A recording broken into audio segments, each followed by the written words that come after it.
Hello there, I'm home. Today I'm gonna tell you the story how I visited the largest flower in the world, Rafflesia. And if you lot don't know what that is, this is Rafflesia.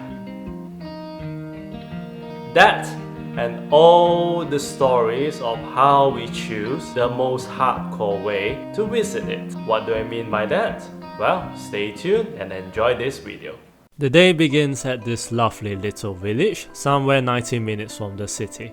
If it sounds far, that's because Rafflesia is a rather shy flower that likes to hide deep in the jungle. And to see them was to travel far away from the city. Joining me today are my mates, Isabel and Joe. We are having our last minute breakfast since we woke up quite early this morning and we had to be here before 8 AM. While listening to this person in the red shirt who is in charge to see us off safely, brief us about the route and the condition that we might encounter on the way. Accompanying us today was this dashing looking guy. His job was to make sure we didn't get lost into the depth of the jungle and help us to carry some of our heavy luggages. After completing a final preparation check, we began our exciting hike. So far, at this point, we still believe that this is a long but easy and casual hike.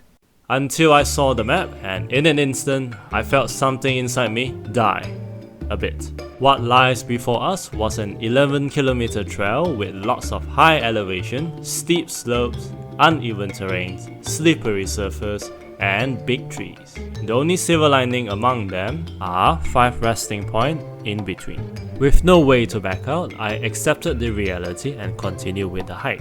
Luckily, the starting part wasn't too difficult and the weather was great.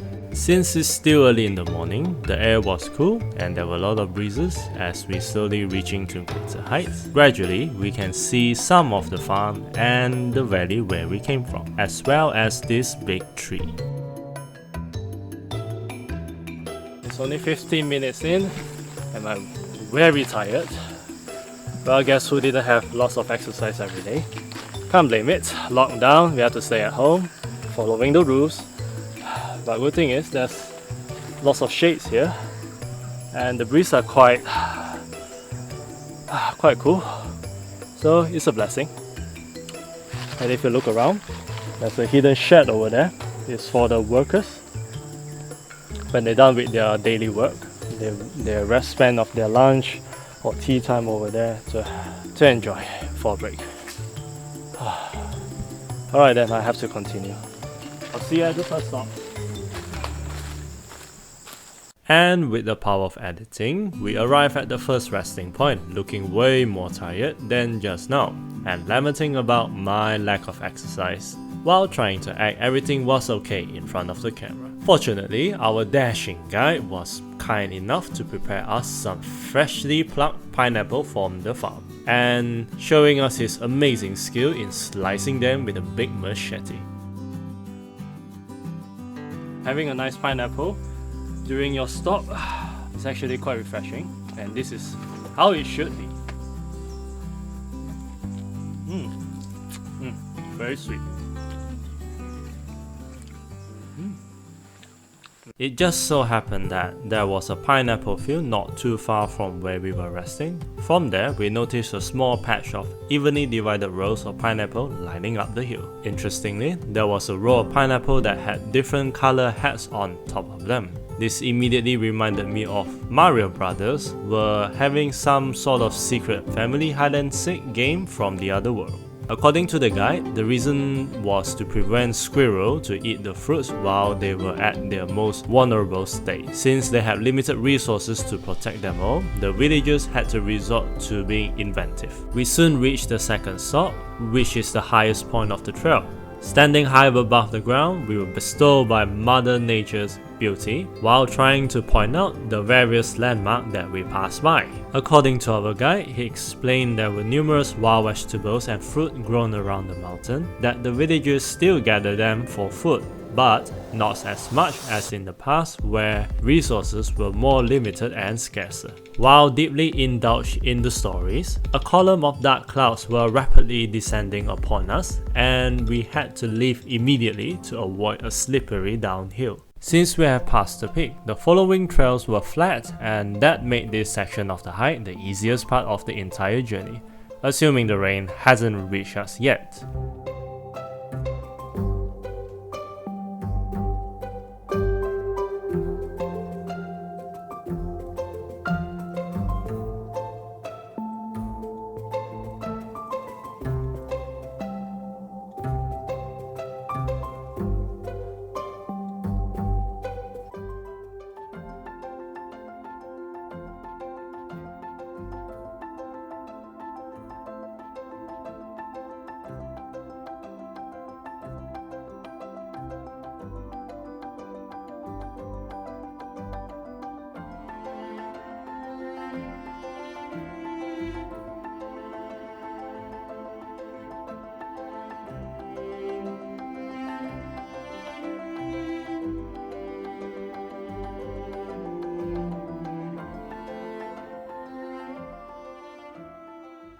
Now this is a creepy sight. If I were alone hiking and saw this, I would have felt maybe some undiscovered tribe might suddenly jump up on me and slaughter me. In reality, it was just a way marker made by a cheeky local that happens to be bored.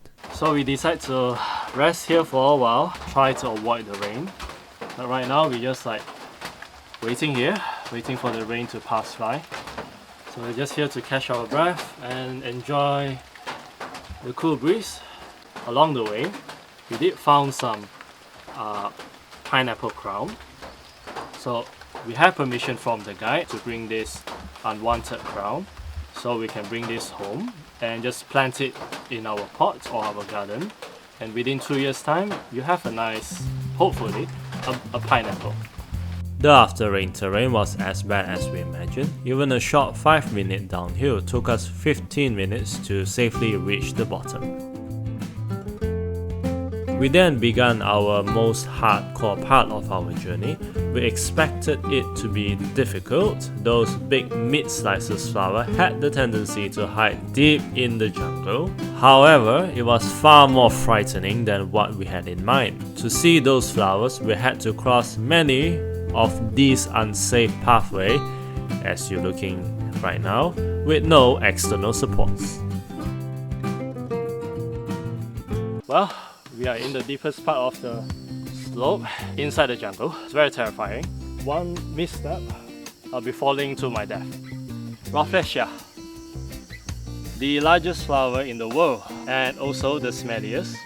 But good thing for today, it doesn't smell that bad, but it does attract lots of flies and it's very annoying. The Rafflesia itself looks like a meatloaf, but actually it's not that soft. It's quite hard actually for a flower of this caliber. Yeah, inside looks spiky. This is where the juices to attract the insects for them to pollinate this flower. So the juices is not what the book suggests. It's actually quite dry, very hard, very hard. Yeah. So Rafflesia, the rarest flower in the world. The appearance of Rafflesia changed our mood. All of a sudden, our body fatigue was magically gone, and our inner curiosity flipped on as we couldn't stop ourselves from taking pictures, selfie, while being one step away from meeting our ancestor. But I guess nothing ventured, nothing gained.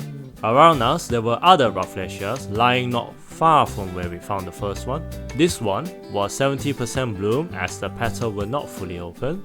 And this dark color one was a sign that it might be dying or it had a bad day. I do not know the full details because I wasn't listening to the guides. And this black brown thing was a bulb, waiting to be bloomed. All in all, we spent quite of a time there before making our way back to the village.